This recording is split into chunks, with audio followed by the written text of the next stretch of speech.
Daphne Koller is CEO and founder of insitro, a machine learning-enabled drug discovery company. She is co-founder of Engagely and was a computer science professor at Stanford, co-founder of Coursera, and chief computing officer of Calico. Daphne was one of Time magazine's 100 most influential people and is a MacArthur Fellow, a member of the National Academy of Engineering, and a Fellow of the American Association for Artificial Intelligence, the American Academy of Arts and Sciences, and the International Society of Computational Biology. Please welcome to the stage, Daphne Koller.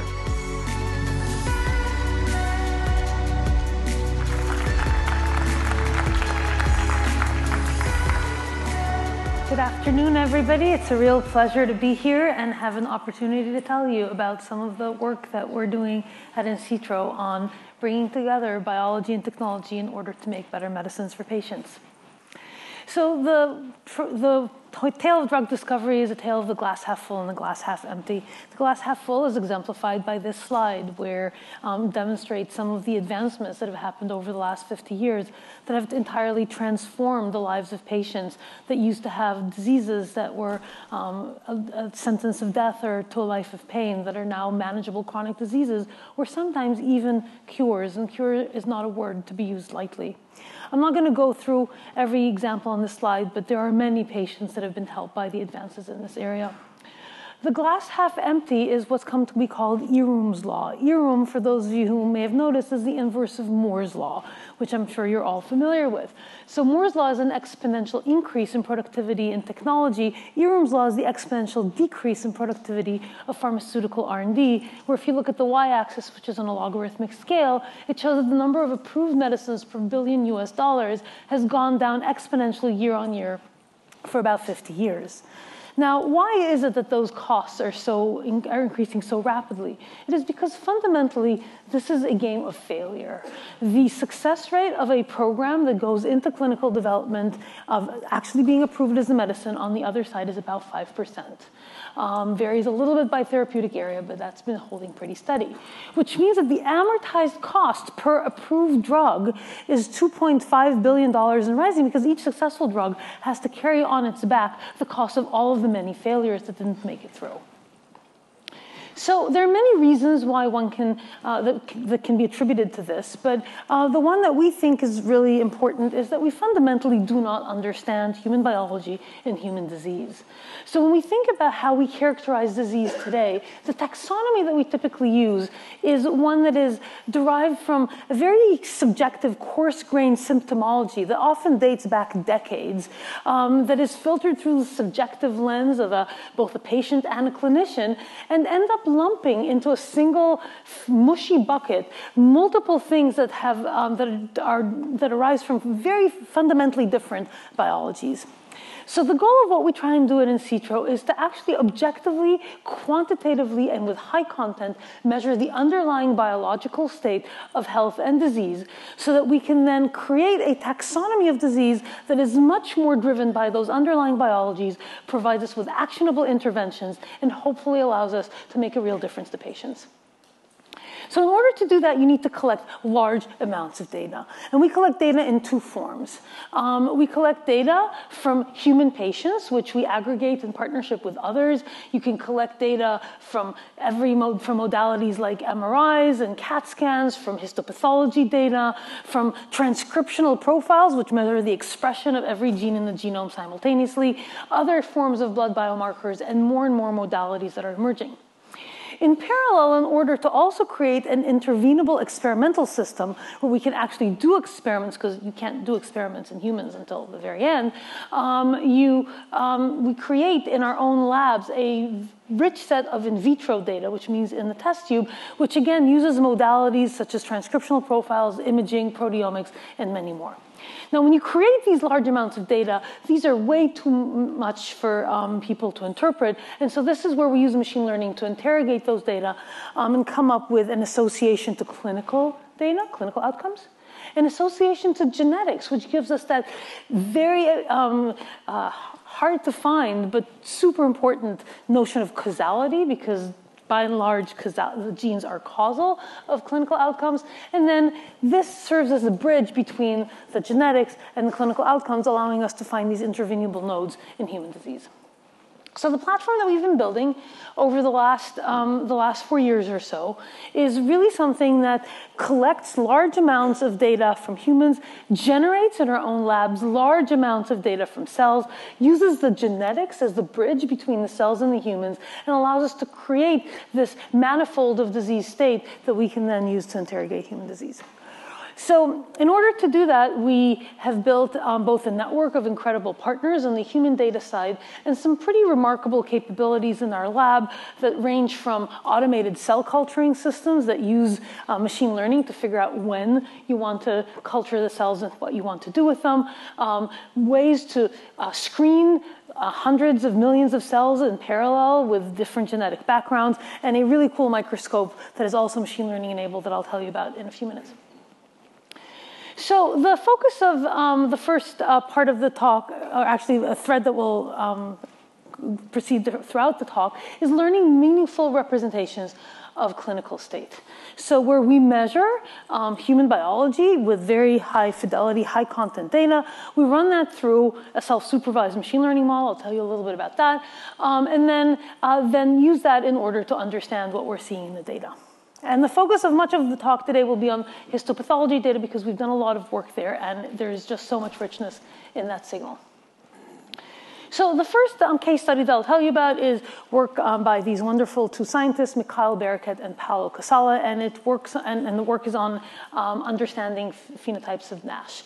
NASH stands for non-alcoholic steatohepatitis, which is a liver disease. It emanates from what's called NAFLD, non-alcoholic fatty liver disease, which is something whose prevalence, unfortunately, is growing very rapidly. It currently covers about 1/4 of the world's population because of the growth in obesity and type 2 diabetes, which lie upstream of NASH.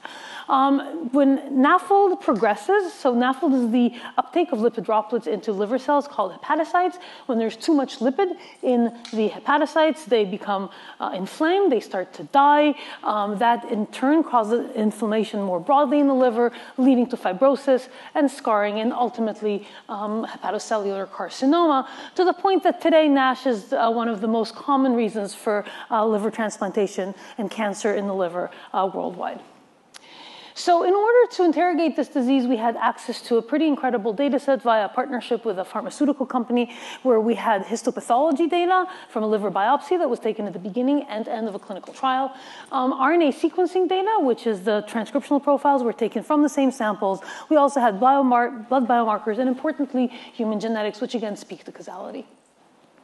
So each of the biopsy samples was graded by a single central pathologist, so very high quality, consistent data, and they graded each of those samples using 4 ordinal scores that measure things like fibrosis, inflammation, steatosis, which is those lipid droplets, and ballooning.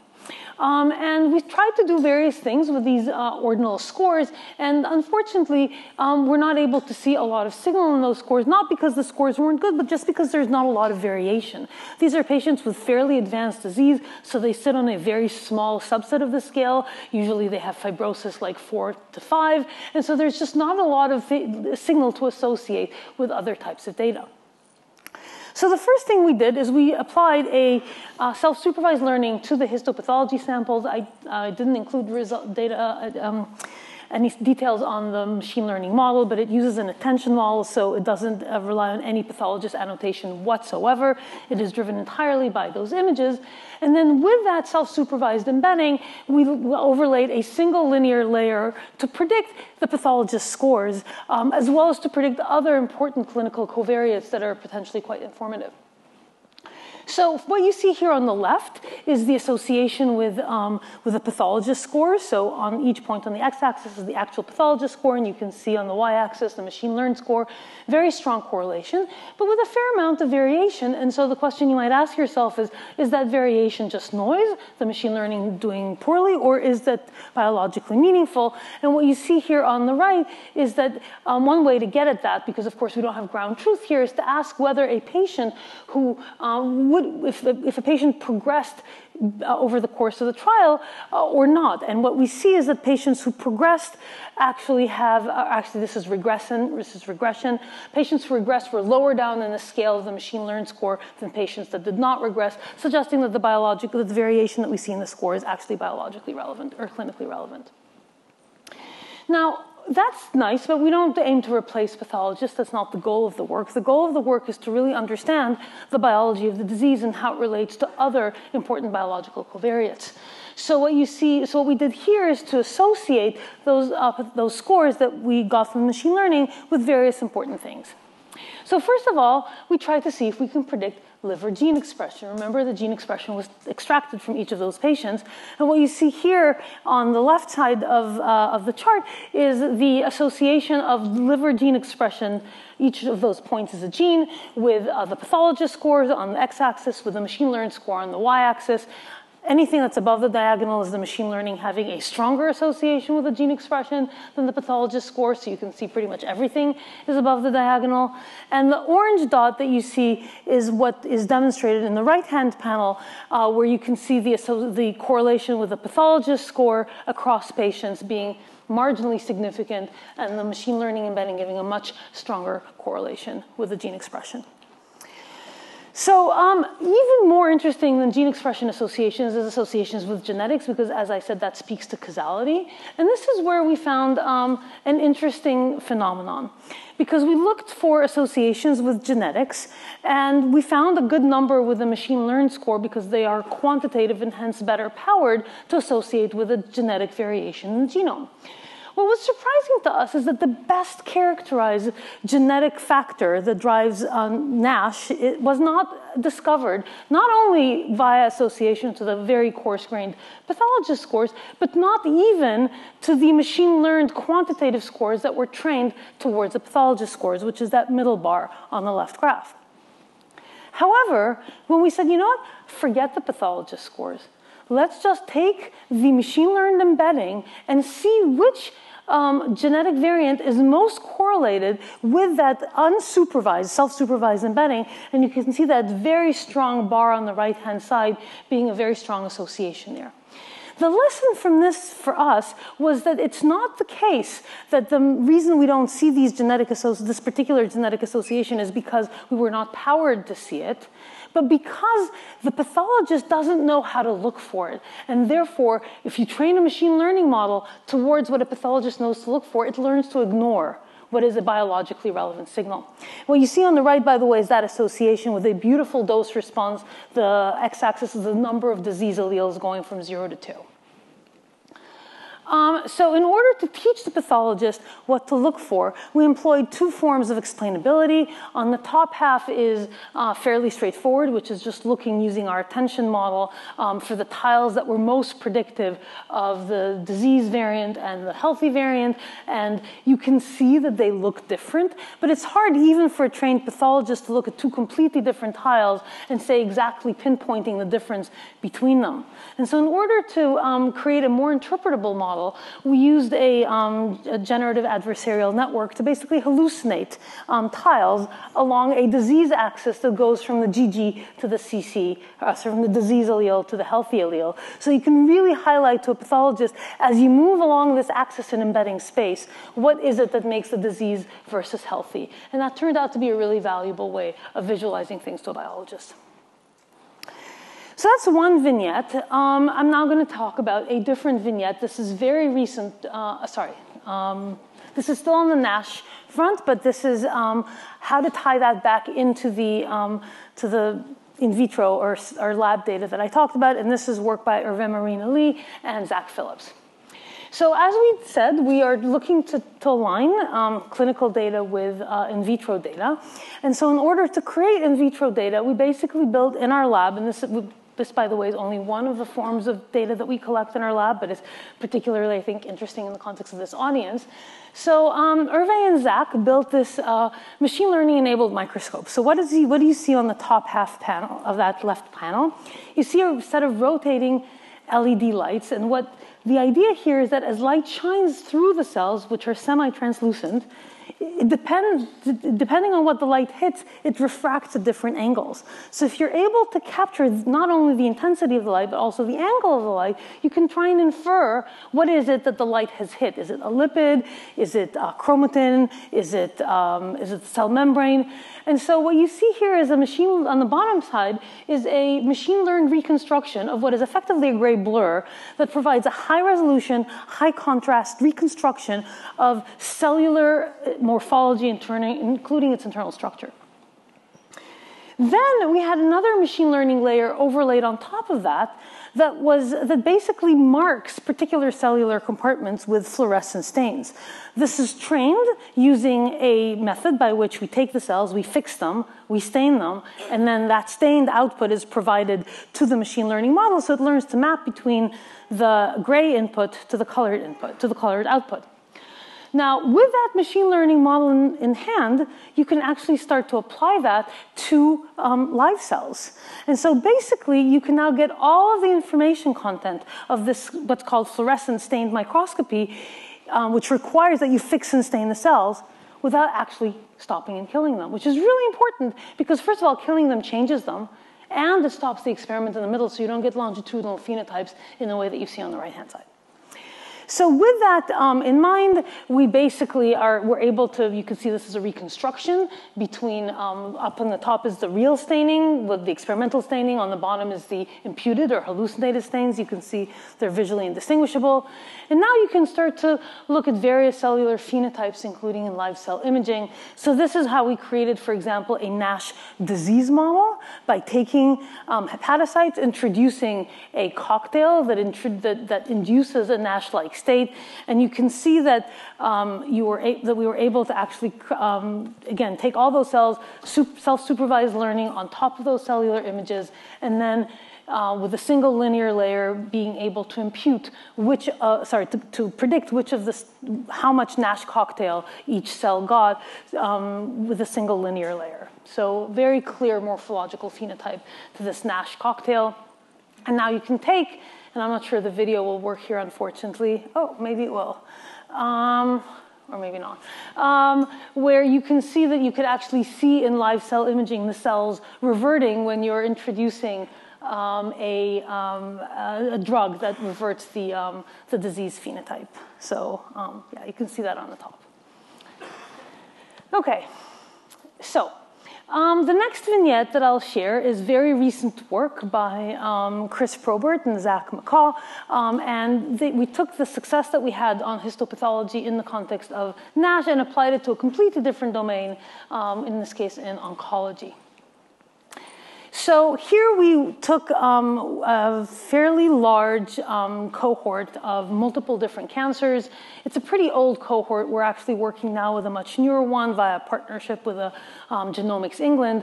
But here we started with publicly available data, which has over 20,000 tumor and normal samples from 33 cancer types. And there's a fair bit of metadata, of additional covariates that are associated with each of those, with some of those samples. Not every sample has all of these, and that's important. We'll get to that.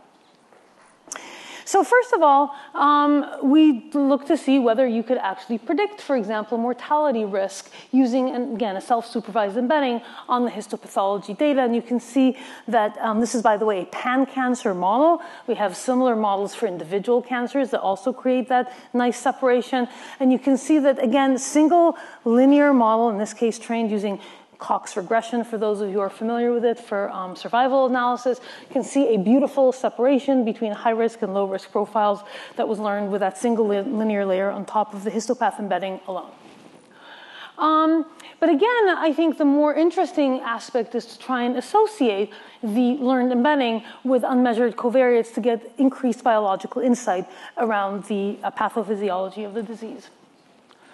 So here's an example that aligns with what I showed you for NASH, which is trying to predict or associate genetics with genetic drivers, in this case, somatic driver mutations in cancer, those mutations that happen in cancer cells that give rise to cancer.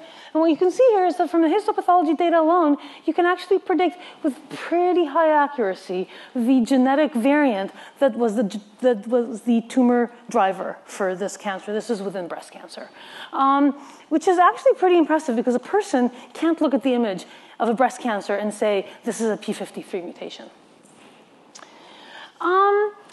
Going one step beyond that, we looked at a fairly new type of biological measurements called attack-seq. This was something that was first described less than a decade ago in 2013. And what it basically measures intuitively, for those of you who are not biologists, is the extent to which the chromosomes are open or closed. If they're open, that means it's an active region of the genome, which allows stuff to happen. And if it's closed, it means it's packed up tightly and you can't, and it's not accessible. So chromatin accessibility allows us to go considerably beyond pure gene expression because it also allows us to interrogate things like non-coding driver mutations, which are actually quite common, as well as other mechanisms of disease that have to do not with necessarily the expression of genes, but just with something called epigenetic, and those are often an underlying cause of therapy resistance. Now, attack-seq is a very finicky assay. It is not used as a standard of care. It's very sensitive to sample quality.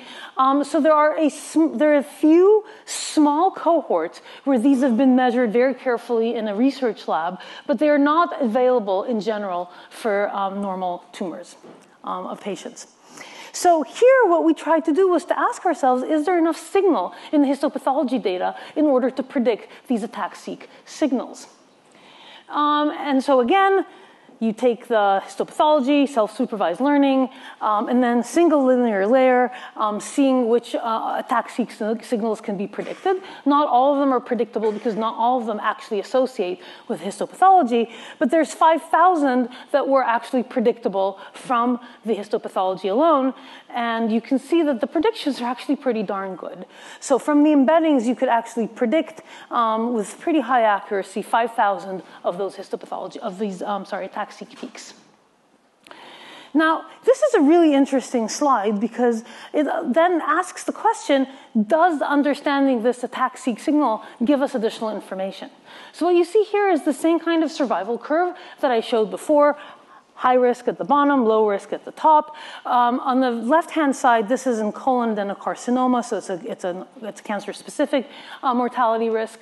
On the left-hand side is predicting it from the embedding alone. This is commensurate to what I showed you a couple slides ago.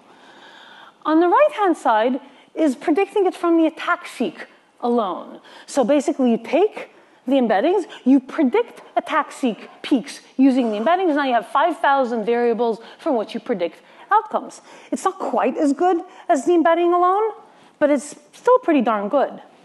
What's really interesting is that when you combine the two, you actually get a better separation between the high risk and the low risk.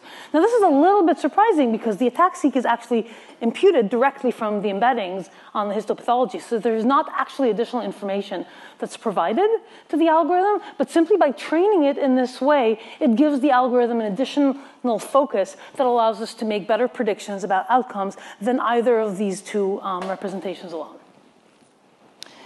Now, without getting too much into the biology for this audience, I can tell you that there is some really interesting biological interpretability that came out of those imputed attack peaks. So basically, for example, one of the most important predictors of outcome to immune oncology treatments, those immune checkpoint inhibitors that I'm sure you've heard about, is something called tumor mutational burden, which basically says how much variability does this tumor have in terms of the number of mutations, which is a surrogate for genomic instability.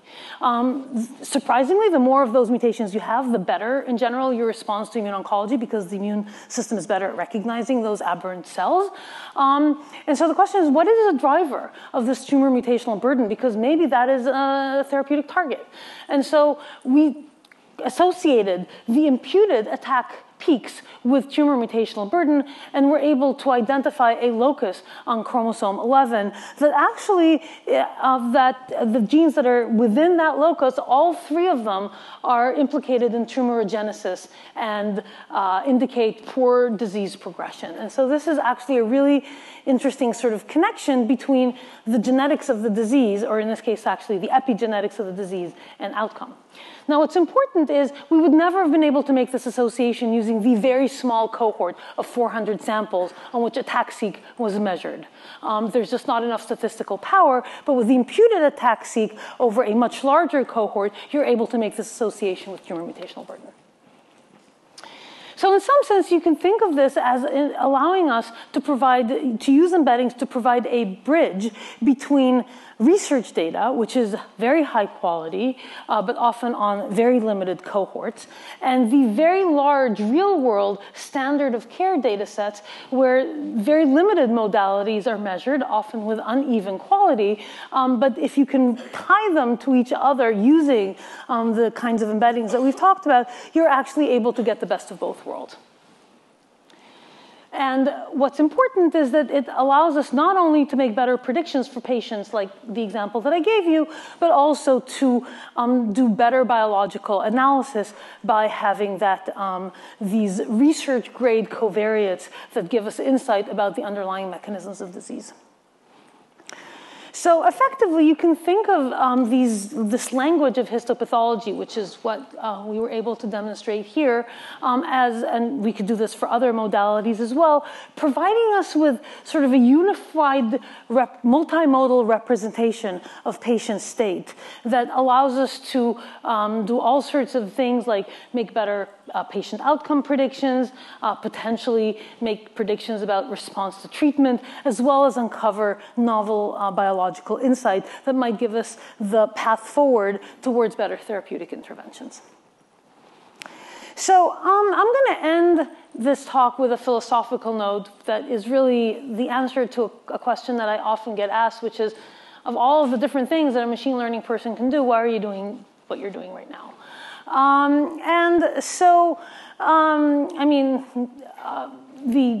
There's the obvious answer, which is you want to make a benefit to patients. But I think there's also another answer, which is maybe broader and more philosophical, which is when I think about the history of science, there are times in history where a particular discipline has made a tremendous amount of progress in a relatively short amount of time due to a different way of looking at the world or a different way of measuring it. So in the late 1800s, that discipline was chemistry, where we, for the first time, understood the periodic table and that you couldn't turn lead into gold. And that really created a very different understanding of chemistry. Early 1900s, that discipline was physics, where we understood the connection between energy and matter and between space and time, completely transforming how we look at the universe. In the 1950s, that discipline was computing, where we created artifacts, machines, that are able to perform calculations that up until that point only a human, and soon thereafter not even a human, had been able to do, which created not only really useful things, but also the whole notion of the theory of computability, for example. And then in the mid to late 90s, two disciplines suddenly took off in parallel. One is the field of data science, which emerged from computing, but also from statistics and neuroscience and operations research, and is what gave us modern-day machine learning. The other is what I call quantitative biology, where we measured for the first time biological systems not as a one-off small experiment, one gene or one organism at a time, but really at unprecedented fidelity and scale, using tools like sequencing and microscopy and multiple other ways to interrogate biology in the world around us. These two streams, data and biology, largely moved in parallel with relatively little interaction between them.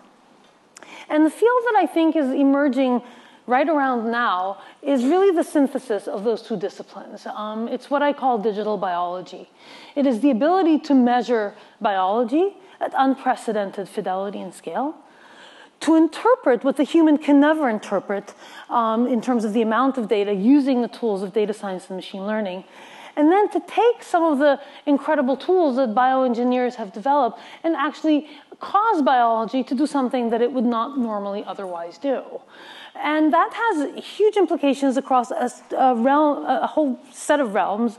I've talked today extensively about human health, but I think there's equally important repercussions in agriculture, in the environment, in biomaterials, in energy, all of which lend themselves to the engineering of biological systems.